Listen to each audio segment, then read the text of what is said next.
I really like this question. You know why? Because often people keep asking me about, can you speak about Ottoman decline? And I say to them, I don't find that question interesting. The question I find interesting is, how did they survive for 600 years? I mean, because look, in the end of the day, everything has a beginning and an end. Nothing is eternal in that sense. And Allah Ta'ala is qadar Allah. Something ends when Allah Ta'ala sees it fit in that sense, okay? And nothing's going to be around forever. And I even told these people the nation state. This nation state's not going to be here forever, as much as people want to believe that.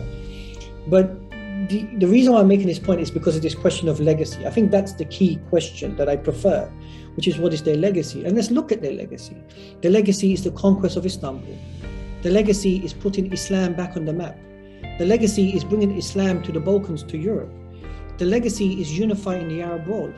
The legacy is bringing the question of the Khilafah back on the map when it had become diminished under the Mamluk authority. The legacy is that we are Muslims and we are still here because of them. You know, they kept it all together. So this sort of idea of just critiquing it for the sake of it, anyone who comes to Istanbul, the first thing they want to see is the legacy of Islam. They do not want to see, modern buildings. They say, take me to an Ottoman mosque. Take me to an Ottoman building. Even non-Muslims want to see it.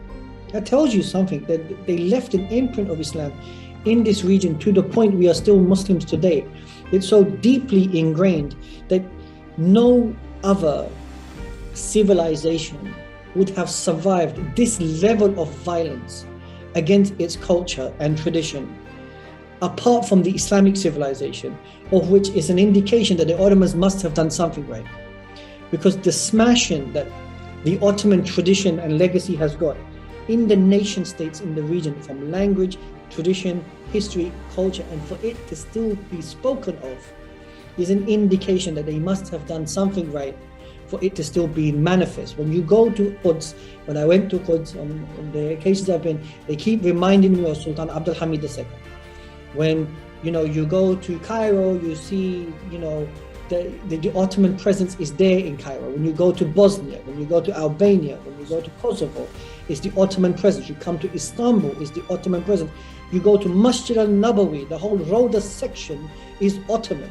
It's done by Suleiman the Magnificent. All that tile work, all the tomb, everything.